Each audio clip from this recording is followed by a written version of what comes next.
Picture चालू करो बे। अभी मजा आएगा ना भिड़ो। सर्वप्रथम मैं सभी देवी देवताओं को प्रणाम करता हूं। मेरे गुरु, मेरे मार्गदर्शक प्रभु श्री कृष्ण को के चरणों में नमन करता हूं। साथियों, हमारे देश में पहलगाम में एक बड़ा दर्दनाक आतंकवादी हमला हुआ, जिसमें निर्दोष नागरिकों को मारा गया, उनका धर्म पूछकर मारा गया। बहुत बड़ी घटना हुई, दुर्घटना हुई। उसके बारे में मैंने एक वीडियो जारी किया था। उसमें कुछ बातें कही थी। पता नहीं, मुझे बड़ा आश्चर्य होता है इस बात पर कि मेरी अपनी कांग्रेस पार्टी, वो पार्टी मुझसे सवाल कर रही है कि मैंने ऐसा क्यों कहा। बहुत आश्चर्य हुआ, बहुत दुख हुआ। मुझे नोटिस दिया गया, मैंने उसका जवाब दिया। उस जवाब को संतोषजनक इसलिए नहीं माना गया कि मैंने उसमें राहुल गांधी प्रधानमंत्री बनेंगे नहीं लिखा था। ये जवाब में नहीं लिखा था, इसलिए उसको माना नहीं गया। और मुझसे कहा गया कि मैं ये लिखूं उसमें कि राहुल गांधी प्रधानमंत्री बनेंगे तो नोटिस वापस ले लिया जाएगा। कहां से आते हैं? मैंने मना कर दिया, मैं कोई ज्योतिषी नहीं हूं। और उन्होंने मुझे पार्टी से 6 साल के निष्कासित कर दिया। निरंतर राहुल गांधी के इशारे पर सेना से सवाल किए जा रहे हैं। क्या ये अच्छा है? देश के लिए अच्छा है? बिल्कुल नहीं। और नियम यह है, उस संसद के नियम नहीं जानते हैं। नियम यह है कि संसद में केवल डिफेंस बजट पर चर्चा कर सकते हैं, डिफेंस की रणनीति पर कोई चर्चा नहीं कर सकते, न डिफेंस, न पार्लियामेंट में, न बाहर। ये नियम है। बड़ी अच्छी बात कही है। क्योंकि जो पुलवामा हमला हुआ है, जिसमें हमारे जवान शहीद हुए हैं, वो इसलिए हुआ कि इंफॉर्मेशन लीक हो गई थी कि ट्रूप मूवमेंट कहां से हो रहा है, और उसका परिणाम हमारे जवानों की जान देकर हमको भुगतना पड़ा। तो इस तरह की अनर्गल बात करना क्या उचित है? फिर जब पाकिस्तान का प्रधानमंत्री ये कह रहा है कि वो उन्हें रात को 2:30 बजे पता चला कि उनके सारे हवाई अड्डों को तबाह कर दिया गया है, कई उनके लड़ाकू जहाज तबाह कर दिए गए हैं, तो उसके बाद राहुल गांधी का ये पूछना कि कितने हवाई जहाज हमारे गिर गए, आप पाकिस्तान के प्रधानमंत्री से भी एक कदम आगे निकल गए।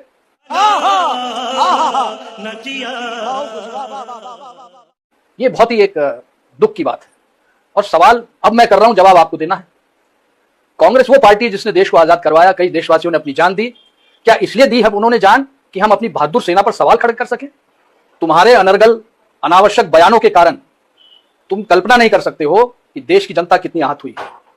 आज कांग्रेस का कार्यकर्ता तुम्हारे बयानों के कारण सर उठा के सम्मान से चल नहीं पाता है, जबकि दूसरी पार्टी के कार्यकर्ता सम्मान से सर उठाकर चलते हैं, स्वाभिमान से चलते हैं, सिर्फ तुम्हारी बयानों के कारण। पर ये तुमसे कोई कहेगा नहीं, क्योंकि तुम तो अपने चमचों से घिरे रहते हो, घिरे रहोगे, कोई फर्क नहीं आने वाला तुम। सही पकड़े हैं। क्योंकि पूरे देश में तुम पैदल चले, पैदल चलने के बाद पूरे देश में आज पार्टी कहां खड़ी है?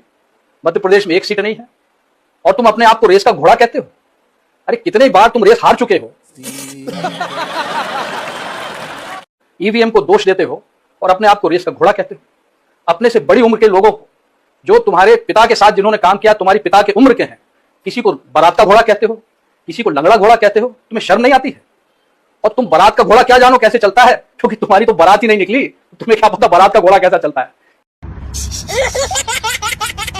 इसलिए फालतू बातें करना बंद करो।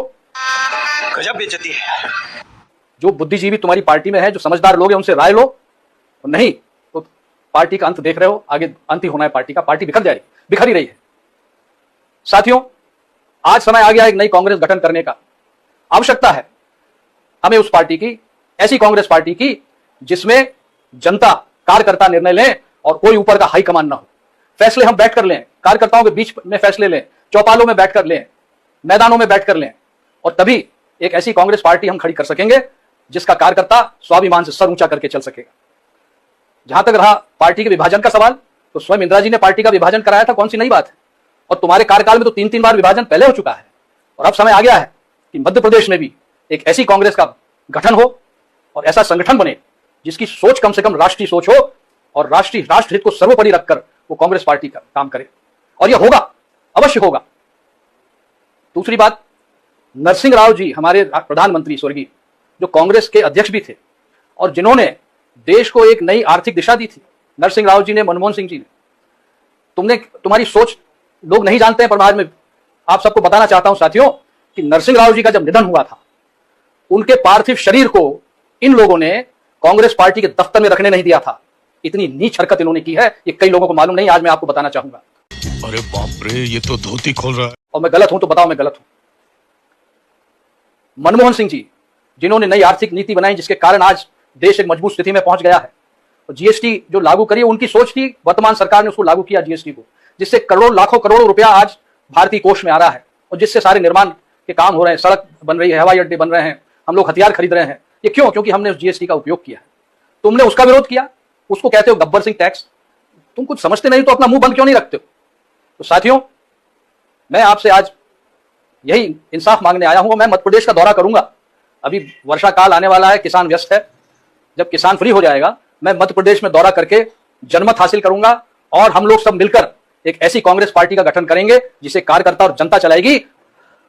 अंत में साथियों, मैं यही कहना चाहूंगा कि हमारे स्वर्गीय प्रधानमंत्री मनमोहन सिंह जी, महान अर्थशास्त्री, उन्होंने एक पॉलिसी बनाई थी वित्त विभाग की और उसको राहुल गांधी जी ने कैमरे के सामने फाड़ कर उनका अपमान किया था। आज राहुल गांधी, ये देख लो, ये मेरे निष्कासन का नोटिस जो मुझे दिया गया है, ठीक उसी तरह कैमरे के सामने फाड़ रहा हूं जिस तरह तुमने मनमोहन सिंह जी का पत्र फाड़ा था। दीजिए, पर एक बात मेरी ध्यान से सुन लीजिएगा। Get the fuck out of my country! Get the fuck out of our country! और एक बात और सुन लो, मैं कांग्रेसी था, कांग्रेसी हूं और कांग्रेसी रहूंगा। कि तुम्हारे इस कागज से मैं कोई कांग्रेस के बाहर नहीं हो जाऊंगा। मैं 40 साल तक मैं कांग्रेस में मैंने सेवा की है। 5-5 लोकसभा के चुनाव जीते हैं, 3-3 विधानसभा के चुनाव जीते हैं, कई चुनौतियों का सामना किया है। सुषमा स्वराज जी के खिलाफ कोई लड़ने तैयार नहीं था, विदिशा से मैं गया था क्योंकि पार्टी ने भेजा था। तो सुन लो ये, और हमारे साथी जो देख रहे हैं, साथियों, अब समय नहीं है कि इनके आगे झुको, इनकी चमचागिरी करो। अरे पार्टी आपसे चलती है और पार्टी आप ही चलाओगे और इनकी समझ में नहीं आता तो छोड़िए इनको। हम लोग मिलकर एक नई कांग्रेस खड़ी करेंगे।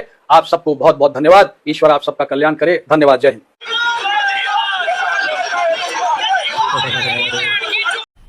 मजा आया और मैं ये जो मजा है हिंदुस्तान के हर व्यक्ति को देना चाहता हूं।